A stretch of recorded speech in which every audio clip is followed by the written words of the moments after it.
আমাদের তরফ থেকে আপনাদের সবাইকে স্বাগত জানিয়ে আমি দীপা। আমি আজ একাই আপনাদের সামনে চলে আসলাম বেশ কিছু কথা বলার জন্য। আর আজকে আপনাদের মনে আছে কিনা জানি না, আজ হচ্ছে 11ই জানুয়ারি। আর ঠিক এক মাস আগে মানে 11ই ডিসেম্বর আমার সার্জারি হয়, প্লাস যার জন্য আমি এখনও বেড রেস্টে, এখনও মানে কোনো কাজকর্ম করতে পারছি না। এখনও কতদিন এইভাবে থাকতে হবে জানি না। তো আপনাদের আশীর্বাদে আর সবার যত্নে এবং ভালোবাসায় আজ আমি বেশ ভালোই সুস্থ আছি এখনো পর্যন্ত। তো যেটা বলবো, আমি কিছুদিন আগে বলেছিলাম না আমার কি হয়েছে, হয়তো অনেকে জানেন অনেকে জানেন না ব্যাপারটা। কারণ এই সার্জারি হওয়ার আগ পর্যন্ত কিন্তু আমরা জানতাম না ঠিক আমাদের সাথে কি হচ্ছে বা কি হবে, এটাই আর কি। তো আমাদের মতো হয়তো অনেকেই জানেন না, মানে আমরা তো একদমই, আমাদের তো পুরো অজানা ছিল ব্যাপারটা যে আমি 2 মাসের মাত্র প্রেগনেন্ট, তাতে আমাকে কেন সার্জারি করতে হবে। একটা অবাক কাণ্ড, যাকেই বলা হচ্ছে সেই বলছে 2 মাসে আবার সার্জারি করতে লাগে নাকি, এরকম আর কি। মানে যারা এসব ব্যাপারে জানেন তো বোঝেন সব কিছুই। তো সেই জন্য আর কি বলা, সেদিন বলেছিলাম না যে আমাদের মতো যেন আর কি কারোর ভুল না হয়। তো সেই কারণে আর কি আজকে আপনাদের সামনে আসা। আর ভাবলাম যে না, আজকে বেশ ভালো দিন, আজ হচ্ছে 1 মাস। বারবার আমার সেই দিনটার কথা খুব মনে পড়ছে। সেই জন্য অ্যাকচুয়ালি আমি যেটা জানতে পারলাম বা এখন যেটা জেনেছি, আমার ছিল হচ্ছে একটোপিক প্রেগনেন্সি, যেটা হচ্ছে স্বাভাবিক প্রেগনেন্সি ছিল না আমার, ওটা ছিল একটোপিক প্রেগনেন্সি। আর আমার ইউএসজি হয়েছিল না, কারণ আমি ডক্টর দেখিয়েছিলাম। ডক্টর বলেছিলেন যে 2 মাস, আমি 2 মাসের মাথায় ডক্টর দেখাই, 2 মাসে কিছুদিন আগে। তো ডক্টর বলেছিলেন যে 15 দিন পর দেখাতেই ইউএসজি করে নিয়ে আসে।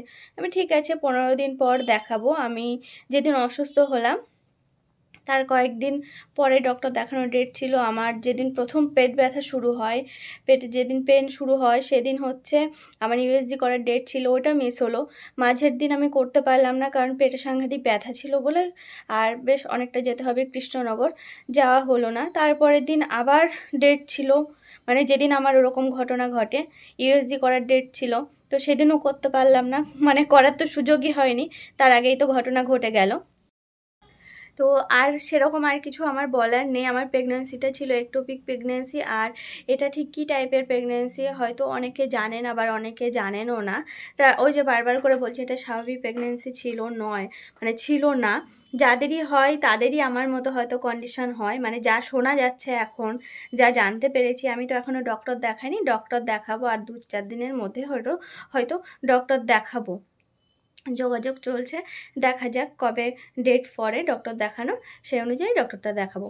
আর আসলে আমাকে তো একটু রেস্ট নিতে হচ্ছে, আর একটু বেশি রেস্ট নিতে হবে, সাধারণ অন্যদের থেকে হয়তো একটু বেশি রেস্ট নিতে হবে, কারণ আমাকে তো আগের মতো সুস্থ স্বাভাবিক হতে হবে। প্লাস বুঝতেই পারছেন সব কিছু, অন্যান্যদের যাদের সিজার হয় বা বেবি হয় বা নর্মালি মিসক্যারেজ হয়ে যায়, তাদের থেকে আমারটা পুরোটাই আলাদা। আমার পুরোই আলাদা। যাদের মিসক্যারেজ হয় তাদের থেকে আমার পুরোটাই আলাদা, যার কারণে আমাকে অনেকটাই রেস্ট নিতে হবে স্বাভাবিকভাবে ফিরে আসার জন্য। রিসেন্ট একজন কমেন্ট করেছিলেন, দেখে খুব ভালো লাগলো, যে আমি তো বিছানা থেকে নড়তেই পারছি না, আর যদি আমার বেবি হতো তাহলে তো আমাকে তাকে খাওয়াতে হতো, নড়াতে হতো, ঘুম পাড়াতে হতো, করতে হতো, তাহলে কি করতে তখন। অ্যাকচুয়ালি কি বলুন তো, যাতে আমি সেই সুযোগটা পাই, যাতে আমি বেবিকে খাওয়াতে পারি, ঘুম পাড়াতে পারি, স্নান করাতে পারি, সেই সুযোগটা যাতে আমার সামনের ভবিষ্যতে আসে, তো সেই কারণেই আমার অ্যাকচুয়ালি এত রেস্ট নেওয়া। 3 মাস, 6 মাস, কেউ বলছে 6 মাস একদম বেড রেস্টে থাকতে, কেউ বলছে 3 মাস, এইরকমভাবে। এমনকি আমার এই বাড়ির থেকে মাটা সবাই বলছে, ওই দিক থেকে মানে কেউ আর বাদ নেই, সবাই বলছে রেস্ট নিতে, কারণ এর হচ্ছে একমাত্র উপায় হচ্ছে রেস্ট নেওয়া, পুরো বেড রেস্টে থাকা, এটাই আর কি। তো ভালো লাগছে, আমাকে তো স্বাভাবিক হতে হবে, আর বাচ্চার সেই সুযোগ সুবিধাগুলো নেওয়ার জন্য, সেই দিনগুলো যাতে আমি দেখতে পারি, তার জন্য তো আমাকে একটু রেস্ট নিতেই হবে। কি করা যায় বলুন, মোমের পুতুল হয়েই থাকতে হচ্ছে, কিচ্ছু করার নেই আমার। মানে আমি নিজেও বুঝতে পারছি আমি পুরো মোমের পুতুল হয়ে রয়েছি একদম।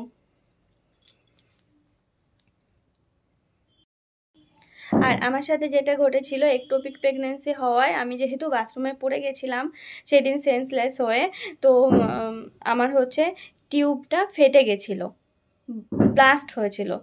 তো সেই কারণে আমাকে সাথে সাথে সার্জারি করতে হয়। আর আমি মাঝে মাঝে সেন্সলেস হয়ে যাচ্ছিলাম, আমাকে ব্লাড দিতে হয়েছে। এই সমস্ত কিছু অনেক কিছু ঘটনা ঘটেছিল সেই দিন। তো নানান কারণে আজ আমি বিছানায় পুরো। আর বিছানায় হয়েছে 3 মাস, তো মোটামুটি বিছানাতে আমাকে থাকতেই হবে। আর সবার তো আশীর্বাদ আছে, আশা করি খুব তাড়াতাড়ি ঠিক হয়ে যাব। অর্পণকে দেখাতে পারলাম না, কারণ অর্পণ নেই এখন। অর্পণ বেরিয়েছে কাজে, চলে আসবে, একটু পরেই চলে আসবে। খাওয়া দাওয়া সেরে, দুপুরে খাওয়া দাওয়া সেরে আবার বেরোলো, বললো আমি তো থাকতে পারবো না, এক্ষুনি আমাকে আবার যেতে হবে। আমি যে যাও, তাড়াতাড়ি কাজটা সেরে চলে এসো। ঠিক আছে, এটা বলার জন্য আর কি আজকে আসা। তো সেদিন বলেছিলাম না, ও হ্যাঁ, আমি বলেছিলাম যে আমার মতো ভুল যেন কারণ না হয়। কারণ এখন একটা সময় না ভাবতাম, মানে এই সমস্ত কিছু যতদিন না জানতাম, এ তো জেনেছি মাত্র 1 মাস হলো, ভাবতাম কি জানেন, যে প্রেগনেন্ট মানেই খুব আনন্দের একটা ব্যাপার, বিশাল ইয়ে। তো সেরকমভাবে বাড়ির সবাই আনন্দই ছিল, কেউ যেহেতু এইসব ব্যাপার জানতোই না। তারপরে এখন মনে হচ্ছে না, প্রেগনেন্ট মানে আনন্দের সাথে সাথে একটা আতঙ্ক, একটা ভয় সবসময় কাজ করে। আর প্রেগনেন্ট যখনই জানা যাবে, সাথে সাথে ইউএসজি করে বেবিটা হেলদি আছে কি না সমস্ত কিছু মানে দেখা উচিত, এখন সেটা বোঝা যাচ্ছে। আমি যাই হোক একটু লেট করে ফেলেছিলাম, প্লাস হচ্ছে ডক্টরও আমাকে যেভাবে বলেছে আমি সেভাবেই চলছিলাম। যাই হোক ভুল হয়েছে, হয়তো 1 মাসের মাথায় ইউএসজি করে দেখলে হয়তো আমার সার্জারি করতে লাগতো কি করতে লাগতো না জানি না, মেডিসিনের মাধ্যমে কোনো রকমের হতো কি, যেহেতু 2 মাস হয়ে গেছে, প্লাস আমার ভিতরে টিউবটা ব্লাস্ট হয়েছিল, তো সেই কারণে আমাকে এই সার্জারিটা করতেই হয়েছিল। তো চলুন, এইটুকুই বলার ছিল। আশা করি সবাই বুঝতে পেরেছেন। তো আশীর্বাদ করবেন যেন সামনের ভবিষ্যৎ সব কিছু যেন ঠিকঠাক থাকে, সব কিছু যেন ঠিক থাকে, এটাই আশীর্বাদ করবেন সব সময়ের জন্য। আর রেস্ট নিচ্ছি আপনাদের কথায়, নিই যা একটু আধটু কাজ করছি, এখন দেখছি তাও করা যাবে না, বুঝতে পারছি। আমি মানে মাঝে মাঝে মনে হচ্ছিলো না আমি তো অনেকটা ঠিক হয়ে গেছি, একটু বিছানাটা তুলি বা কিছু করি, কিন্তু বাবা আমার সব গুরুজনরা অনেকে আছেন, আমার কি বকা দিচ্ছেন, আমি আর কালকের থেকেও সব করবো না, না না আর করবো না। গুরুজনরা যা বলেন তাদের কথা মানতে হয়, নয়তো গুরুজনদের কথা না মানলে না বিপদ হয়। তো কি করা যাবে, ওই ঘুম খাওয়া এইটুকুই আমার কাজ এখন। ও হ্যাঁ, আর একটা কথা বলার, হয়তো আপনারা জানেন যে এই প্রেগনেন্সিতে লাইফ রিস্ক থাকে। তো যাই হোক, ভগবানের অশেষ কৃপায় আমি হয়তো বেঁচে গেছি। আর আমি না যখন বাড়ি আসলাম বলতে যখন হাজরাপুরে, হসপিটাল থেকে যখন হাজরাপুরে গেলাম না, তার 2 দিন কি 3 দিন পরেই খবর আসলো, মানে খবর পেলাম শক্তিনগর মানে কৃষ্ণনগরে আর একটা হসপিটালে, সেখানে সেম কেসে 2 মাসের প্রেগনেন্ট, এরকম পেটে ব্যথা, সেম কেসে একজন মারা গেছে। মাত্র 2 মাসের প্রেগনেন্ট, আমার যেমন পেটে ব্যথা হয়েছিল ওনারও ঠিক সেম পেটে ব্যথা। আর উনি যাই হোক উনি আর বেঁচে নেন, মারা গেছে। তো সেটাই আর কি বলার, যে এটাতে সাংঘাতিক পরিমাণে লাইফ রিস্ক থাকে। তো ওই ভগবানের কৃপায় হয়তো বেঁচে গেছি।